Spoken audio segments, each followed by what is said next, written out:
If you're over 60 and you've been feeling that slow, frustrating slide, less strength, more fatigue, lower drive, softer muscles, and that sense that your body just isn't responding the way it used to, then don't scroll away yet. Because I'm not going to tell you to buy a stack of supplements, I'm not going to sell you a complicated protocol, and I'm not going to pretend you can hack your way back to being 25. But I am going to show you something most men completely underestimate. What you drink in the first 5 minutes of your morning can influence the two hormones that decide how you feel all day, cortisol and testosterone. And if you get that first step right consistently, it can set your body up for better energy, better training response, better mood, and better vitality over time. The reason this matters is simple. Most men focus on testosterone directly, but they ignore the biggest hormone thief in modern life: chronic stress physiology. And stress physiology begins the moment you wake up. I'm Dr. Emily Carter, and in my clinical work, I've seen the same pattern repeat itself in men decade after decade. A man comes in thinking he needs an expensive supplement, a medication, or a dramatic intervention. Sometimes he does need medical treatment, and we talk honestly about that. But far more often, what he needs first is to stop unknowingly pushing his body into a high cortisol state every morning and start supporting the fundamentals that allow healthy hormone production to happen naturally. Testosterone is not a switch you flip. It's a system output. And when the system is stressed, undernourished, underslept, and dehydrated, testosterone is one of the first things to suffer. Let's clear up the biggest myth right now. Yes, testosterone tends to decline with age, but the speed and depth of that decline are not the same for every man, and they're not purely genetic destiny. Two men can be the same age and live in the same neighborhood and have completely different testosterone levels, and more importantly, completely different quality of life. One feels sharp, motivated, and physically capable. The other feels drained, soft, and unsteady. The difference is often not one magic pill. It's the daily environment inside the body: inflammation, insulin swings, sleep quality, alcohol habits, resistance training, and stress hormones. And if you want the most overlooked lever that touches almost all of those at once, it's morning hydration done the right way. Here's why mornings matter so much. You've just gone 6 to 8 hours without drinking anything. You wake up slightly dehydrated almost every day. Your blood is a bit thicker, your cells are a bit drier, and your nervous system is already preparing to face the day.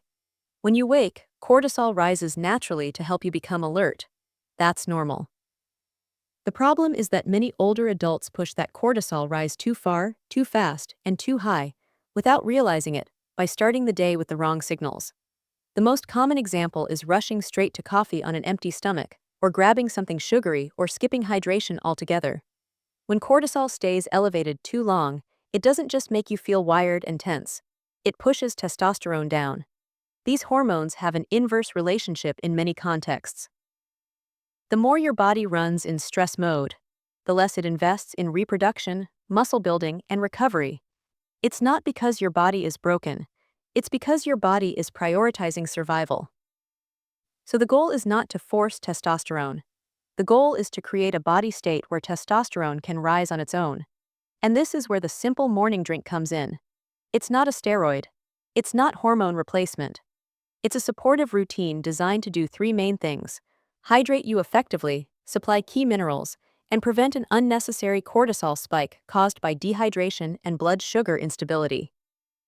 The drink is basic: warm or room temperature water with fresh lemon, a tiny pinch of unrefined sea salt, and a small amount of raw honey. And yes, it sounds almost too simple to matter. But simple doesn't mean ineffective. Simple often means sustainable. And sustainable is what changes hormone trends over months and years. Let's walk through why this combination makes sense. Start with hydration, because hydration is not just about thirst. Hydration is about cellular function. Testosterone production is an energy-demanding process. So is muscle repair. So is brain clarity. When you are underhydrated, the body reads that as a mild stress. Stress raises cortisol.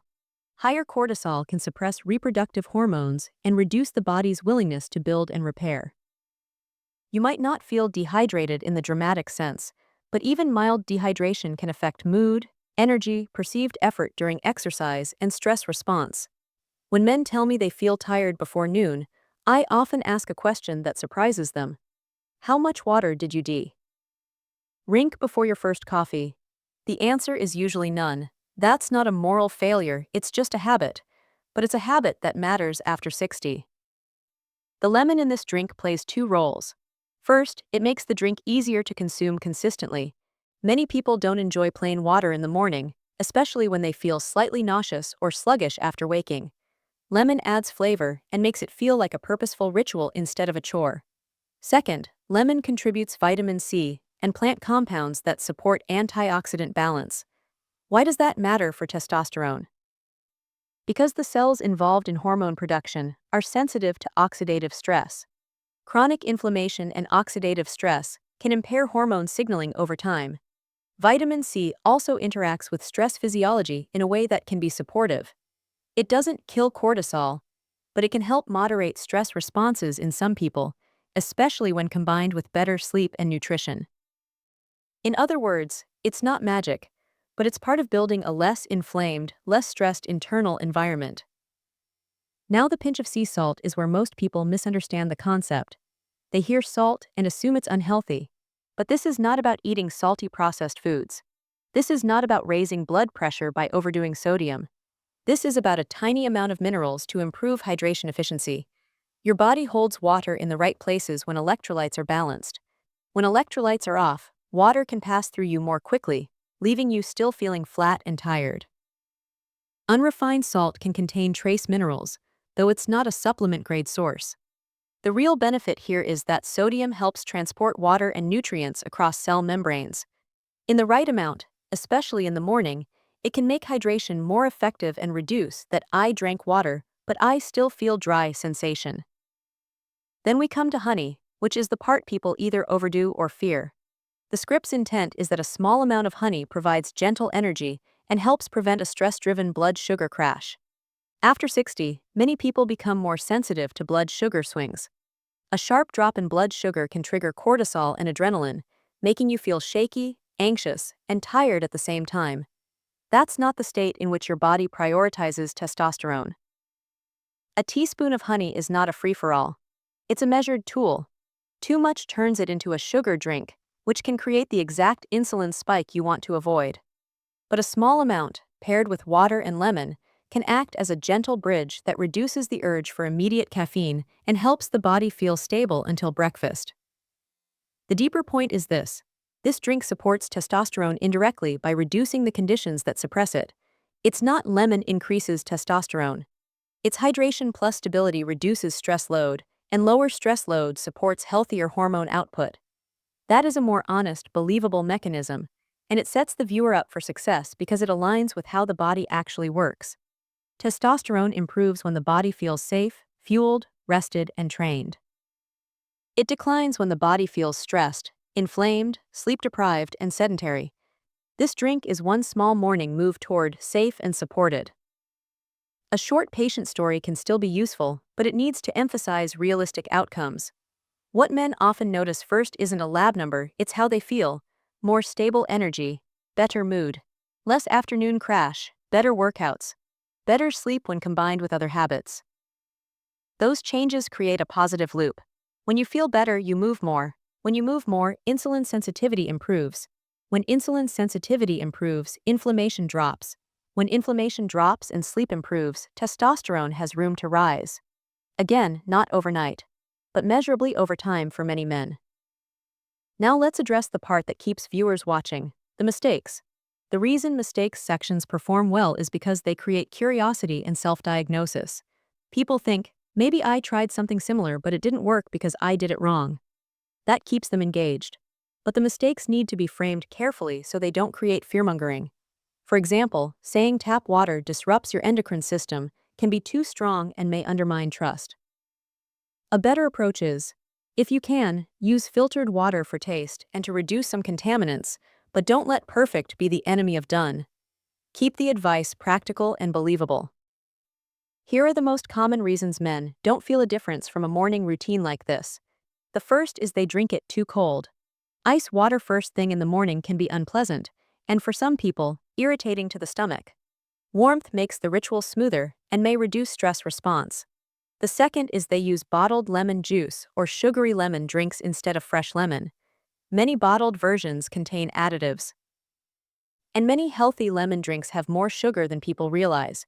The third is they use too much salt. This is not a sports drink, it's a pinch. The fourth is they turn the honey into a dessert. More is not better. The fifth is they drink it and then immediately slam coffee, which can spike cortisol in sensitive people, especially on an empty stomach. The goal is to let your body hydrate first, then have coffee with breakfast if you enjoy it. The sixth is inconsistency. Hormones respond to patterns.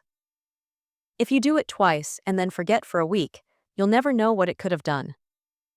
And now we bring it back to the viewer's real goal: strength, energy, and vitality. If you want better testosterone after 60, you need to stop thinking only about supplements and start thinking about daily signals. Your body is a signal processor.